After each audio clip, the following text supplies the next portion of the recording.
Ce document est produit par l'Université Joseph Fourier Grenoble 1 en collaboration avec la région Rhône-Alpes et l'Université numérique francophone des sciences de la santé et du sport.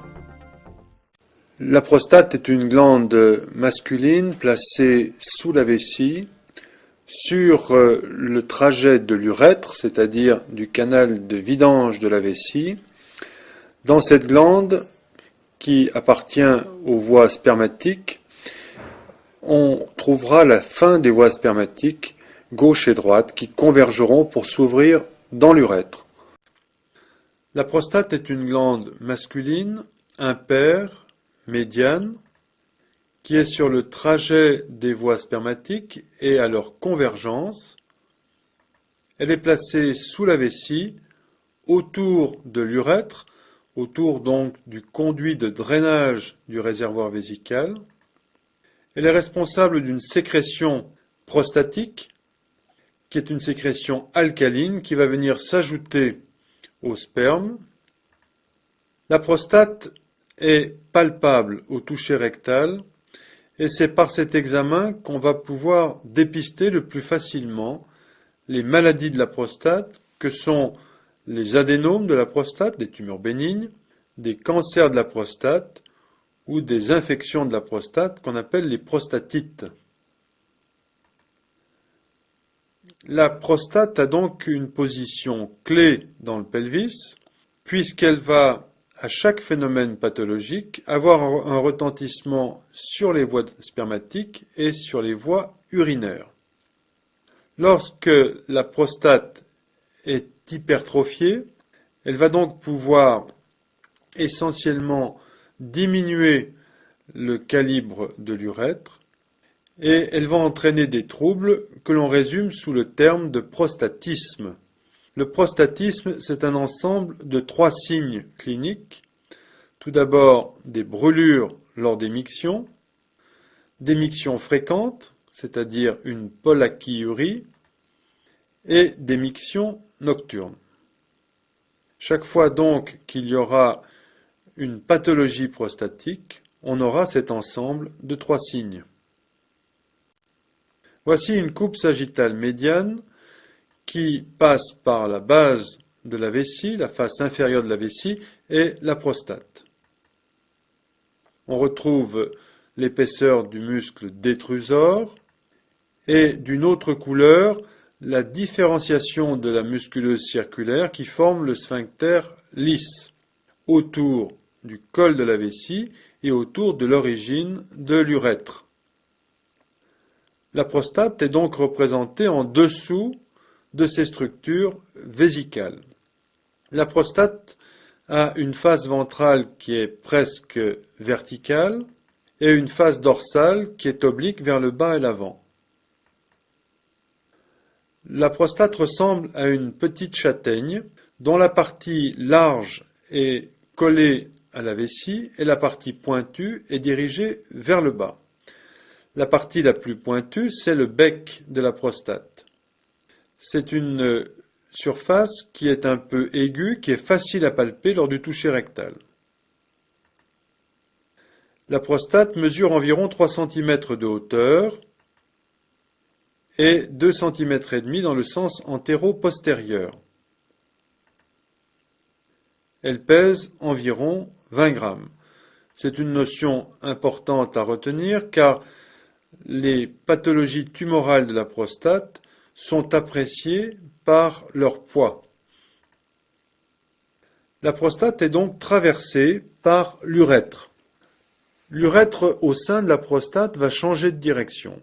Pendant 1,5 cm, l'urètre est vertical sous le col de la vessie. Puis, au bout d'1,5 cm, c'est-à-dire à peu près à mi-hauteur dans la prostate, l'urètre va obliquer vers le bas et l'avant. L'urètre va sortir de la prostate en avant du bec de la prostate. Ce schéma montre que l'urètre va recevoir à l'intérieur de la prostate les voies spermatiques. Ici, on ne représente les voies spermatiques que d'un seul côté, avec donc un conduit déférent et branché en dérivation sur ce conduit une vésicule séminale. conduit déférent et vésicule séminale se rassemblent juste à l'entrée de la prostate et forment un canal éjaculateur, un à gauche, un à droite. Ces deux canaux éjaculateurs s'ouvrent dans l'urètre, à peu près à mi-hauteur dans la prostate. Autour de la terminaison des canaux éjaculateurs, il y a une structure musculaire sous la muqueuse qui tapisse l'urètre qu'on appelle le verumontanum. Cette structure se comporte comme un petit sphincter. Lors de l'éjaculation, ce sphincter va se comprimer, se rétracter autour de l'urètre et va éviter au sperme de remonter en direction de la vessie.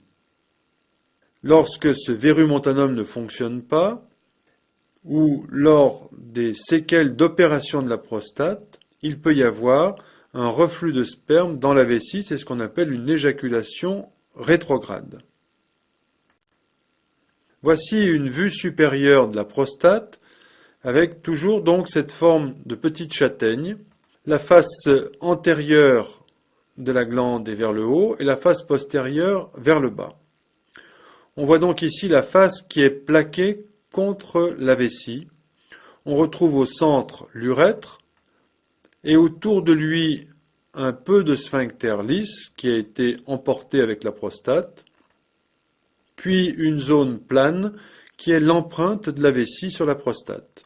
En arrière de cette zone, il y a un sillon peu marqué qu'on appelle la commissure pré-spermatique. Derrière ce sillon, il y a une fente gauche-droite qui va recevoir la terminaison des voies spermatiques, c'est-à-dire que de chaque côté, on retrouvera une vésicule séminale et un conduit déférent, et dans un plan de coupe un peu en dessous, ces structures se rassembleront pour rejoindre l'urètre. Autre notion importante, c'est que la face postérieure de la prostate est marquée d'un sillon médian, sillon donc d'une concavité tournée vers l'arrière. Le bec de la prostate et ce sillon sont palpables au toucher rectal. C'est-à-dire que chaque fois qu'au toucher rectal, on va perdre cette forme concave au niveau de la face postérieure, ou chaque fois que le bec de la prostate ne sera plus aigu mais arrondi, on pourra suspecter qu'il y a à l'intérieur de la prostate quelque chose qui grossit, adénome ou cancer, et qui déforme les contours de la prostate. Enfin, dernière notion morphométrique, la largeur gauche-droite de la prostate qui est de 4 cm. Voici une coupe frontale qui passe par la partie caudale de la vessie, la prostate et l'urètre. Au niveau de la partie caudale de la vessie, nous retrouvons ici le méa urétéral droit avec la barre interurétérale qui le sépare du méa urétéral gauche. Nous retrouvons le détrusor, donc la partie musculaire de la vessie, et le petit entonnoir au-dessus de l'urètre, toujours dans la vessie, qui correspond à la région du col de la vessie. En dessous seulement, en violet sur le schéma, commence l'urètre. L'urètre a un trajet qui est décomposé en plusieurs segments. Cette succession de segments doit être retenue parce que chaque segment peut être le siège d'une pathologie différente et lorsque l'on veut classer les différentes maladies de l'urètre, il est important de nommer exactement la position de l'urètre malade ou pathologique. Le premier segment de l'urètre s'appelle l'urètre intramural, tout simplement parce qu'il est encore dans la paroi de la vessie. C'est en fait l'urètre qui est encerclé par le sphincter lisse de la vessie ou sphincter involontaire.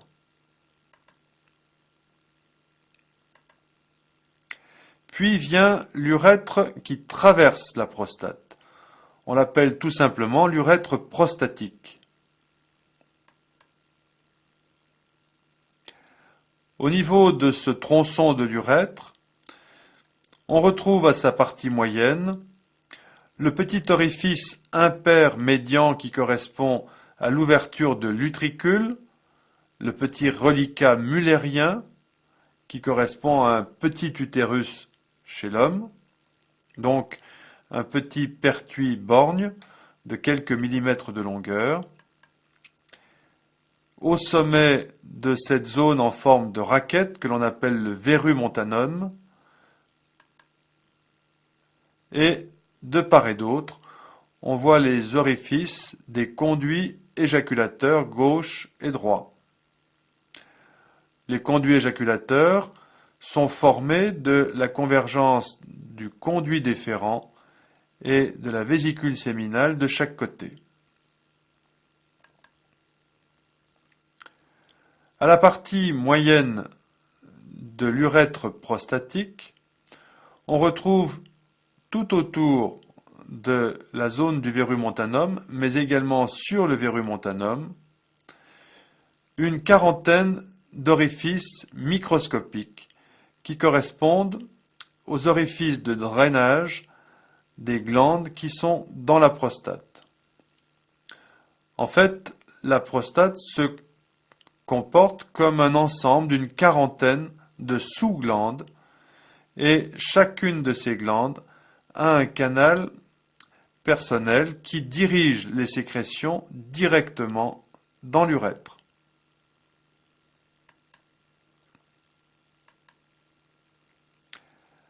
La partie inférieure de la prostate est resserrée par le sphincter strié ou sphincter volontaire de l'urètre. On voit donc ici que chez l'homme, le sphincter de l'urètre est autant autour de l'urètre qu'autour de la partie caudale de la prostate. Lorsque le sphincter strié va se contracter, il va servir à faciliter la vidange des glandes de la prostate en pressant sur la glande prostatique elle-même. En dessous de ce niveau, l'urètre prend le nom d'urètre membraneux. Et puis, nous verrons un peu plus loin qu'au-delà d'un court segment d'urètre membraneux, l'urètre prend le nom d'urètre spongieux lorsqu'il sera au centre des corps érectiles de la verge. Voici une coupe sagittale qui passe par le plan médian et qui va présenter les rapports de la glande prostatique avec toujours l'arrière-pensée de comprendre les structures palpées lors du toucher rectal. La prostate est donc au centre du schéma. Elle est traversée par un canal éjaculateur et au-dessus on représente une vésicule séminale. La vessie est représentée à demi remplie. La ligne bleue est celle du péritoine. Et dorsalement, par rapport à la vessie, il y a donc le point le plus déclive de la cavité péritonéale en position verticale. C'est ce que l'on appelle le récessus ou cul-de-sac recto-vésical, entre vessie et rectum. C'est celui que l'on appelle également le cul-de-sac de Douglas. Le fond du cul-de-sac de Douglas est un peu surélevé par l'étage génital du pelvis, c'est-à-dire par les vésicules séminales.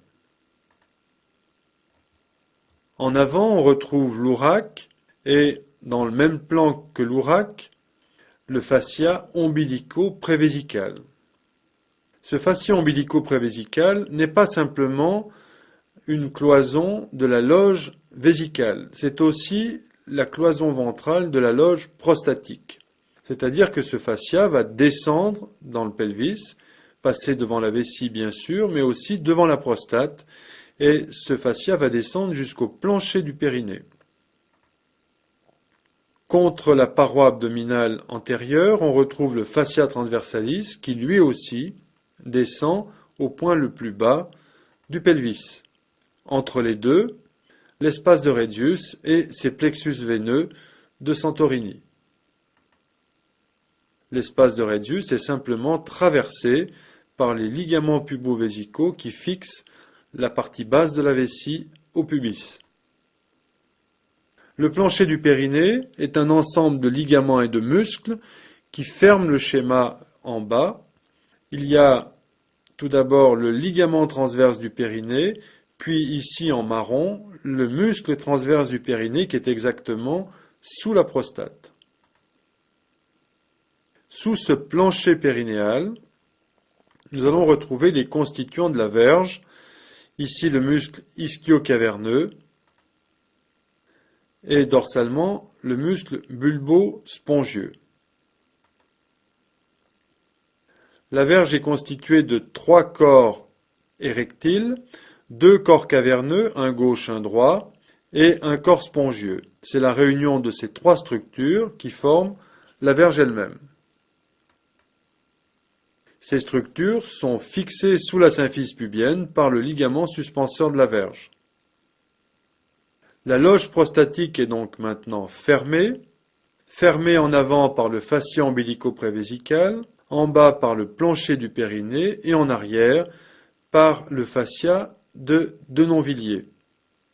Dans cette loge, on va donc trouver la prostate, les vésicules séminales et conduits déférents, et en noir, le sphincter lisse de l'urètre autour de l'urètre membraneux, c'est-à-dire le segment d'urètre qui fait suite à l'urètre prostatique.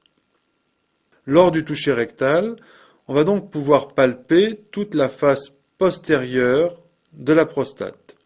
Il est en général impossible de palper les vésicules séminales, mais on peut palper la face dorsale de la prostate et le bec de la prostate qui sont donc des structures caractéristiques. Toutes ces structures convergent en bas vers le point le plus solide du périnée, qui est le noyau fibreux central du périnée. C'est-à-dire que la loge de la prostate, au niveau de sa partie basse, au niveau du plancher périnéal, s'attache au noyau fibreux central du périnée. Sur ce noyau s'attache également le fascia de Denonvilliers et en arrière tout l'appareil sphinctérien du canal anal. Voici une coupe frontale de la vessie, de la prostate et de l'urètre qui va essayer de détailler un peu l'organisation des structures qui vont former la verge en dessous du plancher périnéal. On ne retient sur ce schéma que la partie droite du pelvis. Le centre est occupé par la prostate, traversé par l'urètre, urètre prostatique. Au-dessus, on retrouve le sphincter lisse autour du col de la vessie. Sur les côtés, la loge de la vessie était délimitée par les lames sacro-recto-génitopubiennes. Ces lames sont également les cloisons latérales de la loge de la prostate. Elles sont encore plus denses tout en bas de l'entonnoir pelvien. Dans ce plan, on retrouve les vaisseaux des viscères, vaisseaux de la vessie et de la prostate, c'est-à-dire les plexus veineux, très nombreux, et aussi les vaisseaux nourriciers, ici par exemple l'artère ombilicale et ses artères vésicales supérieures. On retrouve également dans ces lames sacro-recto-génitopubiennes les plexus hypogastriques inférieurs qui apportent l'innervation aux viscères. La ligne bleue schématise le péritoine, la ligne verte le fascia pelvien pariétal qui ferme le schéma en haut et sur les côtés. La fosse ischio-rectale est cet espace triangulaire formé entre le muscle obturateur interne plaqué contre l'os, le plancher du pelvis, c'est-à-dire les muscles élévateurs de l'anus, est fermé en bas par le muscle transverse du périnée. On retrouve plaqués contre les parois latérales de cette fosse ischio-rectale les vaisseaux pudendaux, avec le nerf pudendal. Le sphincter strié occupe donc la partie la plus basse de la loge prostatique. Il est en fait à cheval sur le plancher du périnée. C'est en dessous du plancher périnéal qu'on va pouvoir mettre en place les constituants de la verge qui vont se rassembler autour de l'urètre. On parle d'urètre spongieux dès que l'on a passé la limite du périnée. Il y a tout d'abord autour de l'urètre spongieux le corps spongieux qui ressemble à une gouttière autour de l'urètre. Cette gouttière est doublée d'une gouttière musculaire qui est là pour se contracter, écraser le corps spongieux et le vidanger après l'érection. Cette gouttière musculaire, c'est le muscle bulbo-spongieux qui est un muscle impair et médian.